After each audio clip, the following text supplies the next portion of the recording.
नमस्कार साथियों, हिंदी स्टेनो बढ़ोत वाले चैनल में आपका हार्दिक स्वागत है। आज की डिक्टेशन रामधारी गुप्ता खंड 1 से प्रतिलेखन संख्या 81 व 82 से 100 वर्ड पर मिनट की स्पीड से होगी।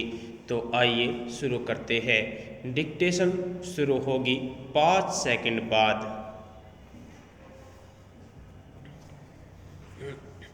स्टार्ट।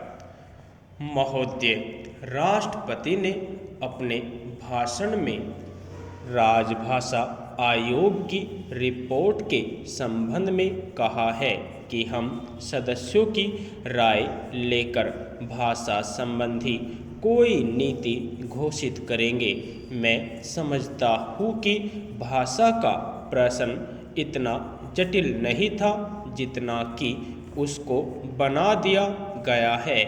इस जटिलता को लाने में जहाँ उन लोगों का हाथ है जो सरकार में नहीं है, वहाँ इसमें भारत सरकार की भी बड़ी जिम्मेदारी है।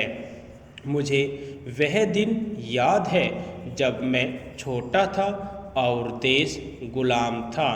उस वक्त महात्मा गांधी हिंदी के संबंध में चर्चा करते थे और उनकी कृपा के फलस्वरूप और उनके प्रयास के फलस्वरूप सभी प्रांतों में हिंदी की सभाएं खोली गई और वहाँ हिंदी का प्रचार किया गया। उस समय हम अंग्रेज़ों के गुलाम थे और अंग्रेज़ों ने ही हमारी राजभाषा अंग्रेजी घोषित कर रखी थी। तब हम अंग्रेजी से दूर थे और हिंदी के निकट थे। लेकिन आज जब हमारी अपनी सरकार है, अपना शासन है, हम हिंदी से दूर होते चले जा रहे हैं। एक समय था जब देश में हिंदी के संबंध में एक मत था।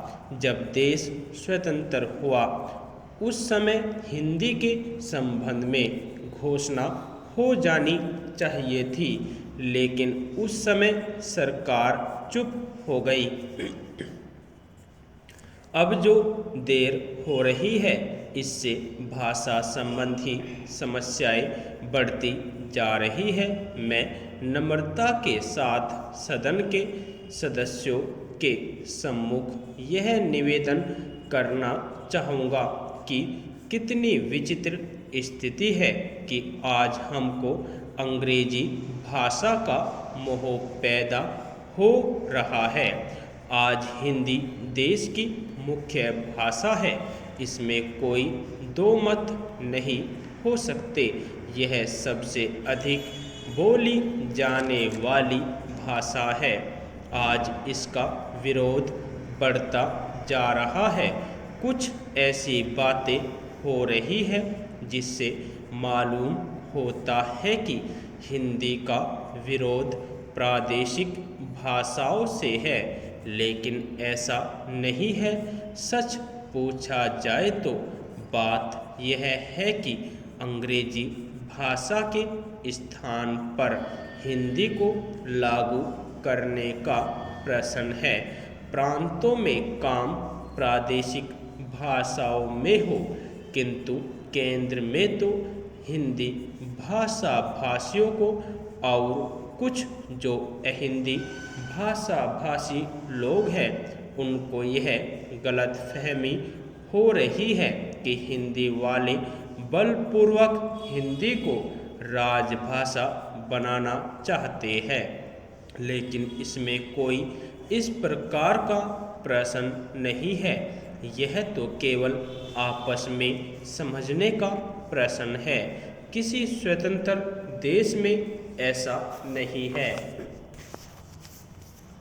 महोदय, राष्ट्रपति के अभिभाषण में राष्ट्र की दशा का जो भी चित्रण किया गया है, उसे देखकर भविष्य के बारे में जनता के मन में अच्छे जीवन की आशा उत्पन्न होना कठिन है।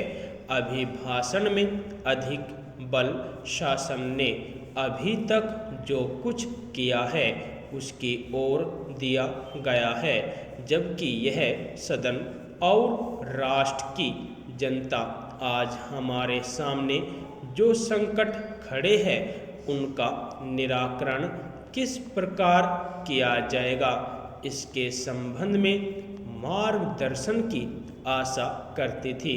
राष्ट्र जीवन के भिन्न भिन्न क्षेत्रों में सरकार द्वारा अपनाई गई नीतियों के जो परिणाम हुए हैं वे हमारे सामने हैं और मुझे यह देखकर बड़ा दुख हुआ है कि राष्ट्रपति महोदय के अभिभाषण में राष्ट्र की सुरक्षा के लिए, एकता के लिए जो नए नए संकट खड़े हो रहे हैं उनका कोई उल्लेख नहीं किया गया है।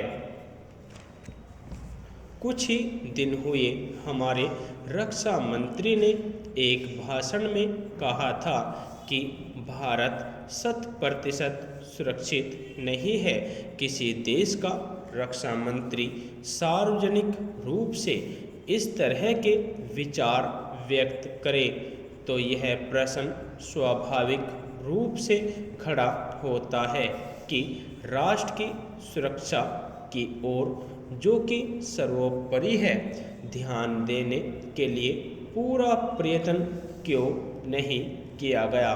सभी जानते हैं कि सुरक्षा के लिए जो भी संकट है वह हमारे पड़ोसी से है और वह पड़ोसी आणविक शस्त्रों की मांग कर रहा है।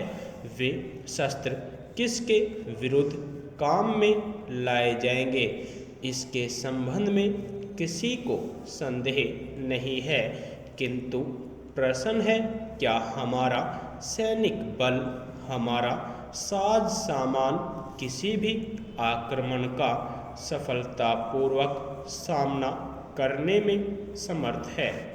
मैं यह स्वीकार करता हूँ कि किसी बड़े युद्ध की आशंका नहीं है, किंतु पाकिस्तान के नेता अपनी जनता का ध्यान वहाँ की गिरती हुई आर्थिक स्थिति से दूर करने के लिए किसी भी समय कश्मीर के प्रश्न पर अंतर्राष्ट्रीय सैनिक हस्तक्षेप करने को निमंत्रण देने के लिए झगड़ा कर सकते हैं और कोई भी परिस्थिति उत्पन्न हो, देश की जनता इस सरकार से यह आश्वासन चाहती है कि जहां तक पाकिस्तान के आक्रमण का प्रश्न है, भारत 100% सुरक्षित है। इस संबंध में सरकार को जनता के मन में विश्वास उत्पन्न करने का प्रयत्न करना चाहिए। जहां तक कश्मीर का प्रश्न है, सरकार किसी भी अन्य विदेशी शक्ति से वार्ता करने के लिए तैयार नहीं है।